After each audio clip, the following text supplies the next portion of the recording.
Hey, what's up? It's Jim, and today I'm going to talk about the film The Mermaid.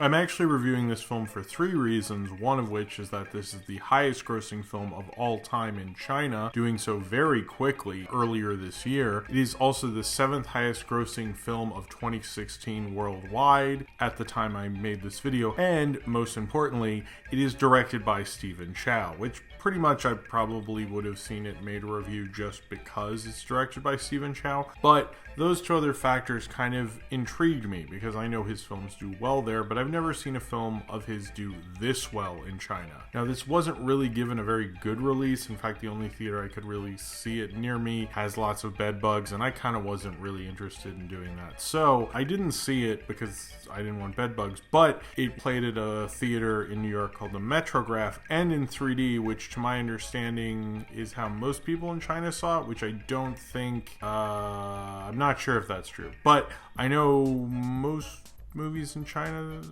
they see them more in 3D, probably, right?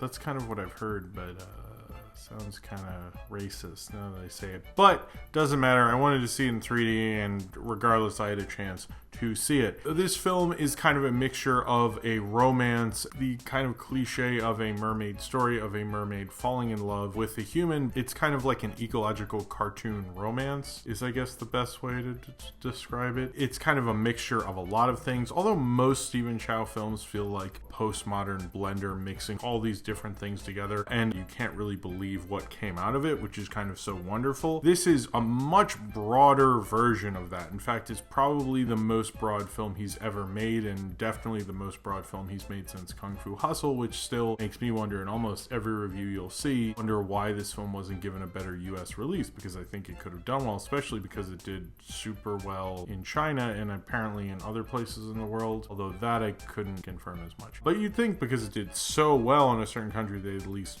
promote it a little. But its broadness is kind of also what's so really great about it. It's definitely a unique, interesting, zany, kind of cartoony film, but it's also an earnest romance. It also does a pretty good job of saying something about what we're doing to the ecosystem, particularly what China's doing to the ecosystem, but I think honestly it's very universal since we all kind of are screwing up Earth pretty bad. It's not really unique to China, America, or anywhere. I can't think of a country that's not leading us to the destruction of the Earth. But The Mermaid's weird mixture of things makes it a really unique, beautiful kind of romance. So you can't believe how kind of earnest it is, how funny it is, how silly it is, and how much the colors pop. It's kind of one of those broad, ridiculous kind of fun movies that Hollywood could never make a romantic comedy of, but you'd wish they would. It kind of semi-appeals to almost everyone in a weird way, doing it in that kind of broad, big studio kind of film, but in the uniquely Stephen Chow sensibility, making The Mermaid kind of a very unique and beautiful romantic comedy in a very visual sense, in a way that you don't really see many comedy directors doing other than Edgar Wright. Stephen Chow really flexes his directorial muscle and reminds you of why you like him as a director so much, even if he still isn't starring in this one, which still kind of bugs me, but at least this is a good enough compromise that I'm sort of okay with that. A playboy business tycoon who has purchased this place called the Green Gulf, which is a wildlife reserve, so he can tear it down and build up something instead, and he's also using sonar technology to get rid of sea life around the area pretty horribly, making them almost explode, and tortures all the fish and aquatic life around there using sonar against them, and he's generally destroying the area until the mer people have decided to fight back after many of them have lost their way to their homes and have been horribly injured by this sonar technology. So they send the most attractive mermaid they have and cut her fins so she can dress up and act like their feet, try to seduce this playboy billionaire, and hopefully assassinate him so none of this will happen. So she goes and she does strike up a romance with him, and they start falling in love, but then he discovers she is a mermaid, and he starts questioning his business ways and what he's done to the ecosystem as his business is trying to fight him from doing that, and his love with the mermaid continues to blossom. Hollywood doesn't really do these kind of broad romances anymore, and there's something about a great great romance. And if you look at the big romances of our time in film history, most of them aren't usually like boy meets girl and they just fall in love and they're in love and stuff. It's usually there's some big world event that's keeping them apart or keeping them together and keeping their love. Their love can survive all these things. And if you look at, Titanic or Dr. Zhivago or Gone with the Wind, there are all these big things that make romance even more dramatic. And one thing I think when we think about romance, we think of these big dramatic events. We think about these wonderful, beautiful things, almost thinking of romance in the abstract. When you think of romance in kind of a more abstract way, you kind of think of it in these more beautiful, colorful, wonderful ways. And it's wonderful to think and be whisked away and think that romance can be that dramatic. And I think The Mermaid captures onto that very well. Having this idea of this playboy who didn't really believe in himself and suddenly he meets this woman and it changes him so much. Kind of recognizing that when you meet the love of your life, it will change you forever, which certainly it does. But I think Stephen Chow is kind of perfect for a story like this. But he really doesn't numb the romance. It feels very earnest in the pure romance of it, while still being goofy and silly, while still having a lot of slapstick, while feeling like a bizarre cartoon in some places, while also talking about the environment. It does a lot of things, which is very surprising for a movie like The Mermaid to do as many things as it does. It's kind of shocking, honestly, how well it can manage all of these things. But having as big of a control of his tone as he does shows kind of the master filmmaker that Stephen Chow really is. Now, this is a lot broader than we're really used to from Stephen Chow. I think it actually works a lot better for him. I'm not a huge fan of Journey to the West, Conquering the Demons, I believe it was called. But I think this is kind of more in the better direction because it's more cartoony and silly. And usually when he's coming up with the story, I tend to like it a bit more. I kind of like the original story of The Mermaid, even though it's not really original, but he kind of copies so many things that you almost feel like this is original. A mermaid falling in love with a human and kind of the environmental stuff within it all kind of feels like things I've seen before, but it feels so mixed together. It feels like I'm watching 20 things I've seen before, so somehow it is original, which I think is kind of the genius of Stephen Chow. None of these things feel like remarkable or breaking new ground in terms of any of these stories, really, if you really think about it, but how he kind of mixes them all together is definitely a very unique experience. A lot of this is talking about what China is doing to the environment, and I think that definitely speaks to America as well. It's certainly a lot more fun than An Inconvenient Truth. I think it's more of a romance and wacky comedy, really, in a film about the environment. In the end, its environmental message is kind of dulled by doing the lame thing where they're like, and the environment was saved because we spent all this money, rather than going like, we're fucked.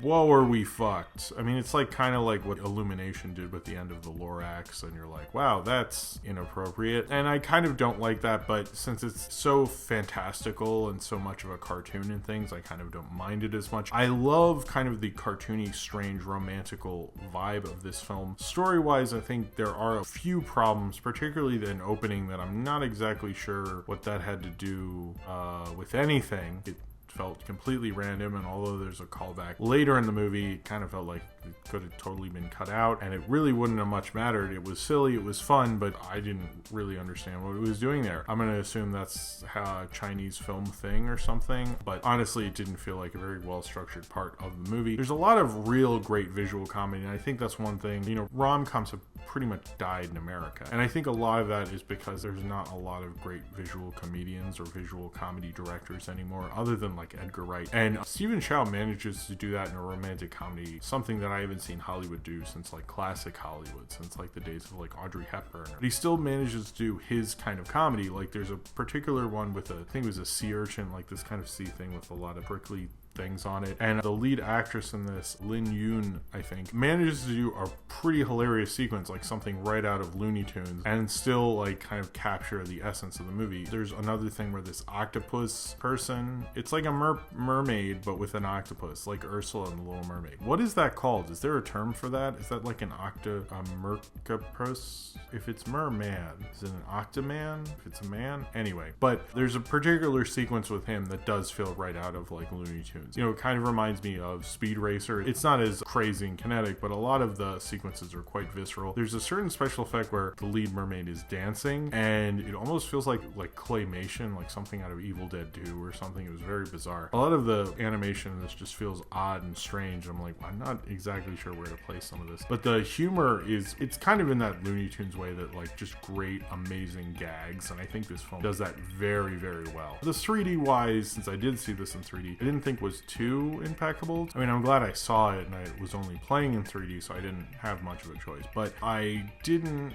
really feel like the 3D did much. I was excited to see Stephen Chow in 3D, and I didn't think there was too many shots that made it necessarily worth it if you have the option, but I think it added a little bit, but not as much as my imagination kind of led me to believe maybe it would. But I don't think Stephen Chow's fault that I thought he would do better with 3D, but maybe it is, I don't know. Although I am still disappointed and will continue to be disappointed that he is not in his movies anymore. I'm not exactly sure what the deal is with that. I'm sure there probably someone knows, but I don't. But I still like this cast a lot, particularly the businessman played by Jiang Cho and Lin Yun, who plays the mermaid, as well as kind of the evil woman Zhang something. I'm not exactly sure how to say her name. I thought it had a really good cast, and particularly the chemistry of the two leads was pretty great, and I loved the romance between them. And as kind of cliched as it was that, you know, oh, she's not into high fashion, so he loves her because she's not after his money, and that's why he likes her and all this nonsense. I mean, none of that was particularly like awe-inspiring, but I absolutely loved how the chemistry worked between them and sold the romance. It's very much playing about kind of an earnest storyline in a very cliched way, which in itself isn't as earnest, but I think part of being earnest is just being yourself, so maybe it is. I like that element to it. I really loved how colorful it was. I don't think you see films do this cartoony, colorful thing and have the kind of life behind it as much as this film. But I think the romance and the funny elements to it, although there is an ending that really has a kind of really gory, bloody battle, which is quite surprising tone-wise, is really trying to get the environmental tone to really work for you. I don't think the environment stuff really works as well as they would like it to. I think there are some problems with this, but I actually like this a lot more than Journey to the West. I enjoyed it a lot more, and it seems like audiences enjoyed it a lot more. I actually would recommend this film to people who don't think they'd get into Kung Fu Hustle or Shaolin Soccer, and if you were into those films, I think it might be the closest I've really seen from one of those kind of films in a while, although I didn't see CJ7, unfortunately. If he didn't have such a bizarre, unique vision and have all these mer people who are living in a ship, and the lead mermaid, when she's in her human clothes, like skateboards all around, I mean, it's just like such an odd, strange film. It's kind of broad, but manages to keep its kind of odd quirkiness of a Stephen Chow film, and if he had gone too broad, this movie wouldn't have worked, and if it had gone too odd, well, honestly, if it had gone too odd, I probably would have still liked it. But he kind of like rides that line of keeping them both in check, but keeping the gloriousness about both those sides working, so you get kind of a really wonderful, fun, big, romantic kind of comedy, almost like shot like a big Vincent Minnelli musical, but it has all these kind of like Warner Brothers type silly gags going throughout it, and beautiful colors, and kind of an environmental message which semi-works. But it's just a wonderful kind of romantic fantasy. This is uniquely a Stephen Chow film, and it's kind of a wonderful, unique vision I like to watch now and then. And maybe I'm liking this for kind of the tourist way out and just say, you know, it's so unique, I like it because of that, but I think that's part of the charm of this movie, really. A wonderful, glorious, earnest romance that makes you semi have something to believe in, but also make you laugh all throughout. And I can kind of understand why China went so crazy for it. I don't think I would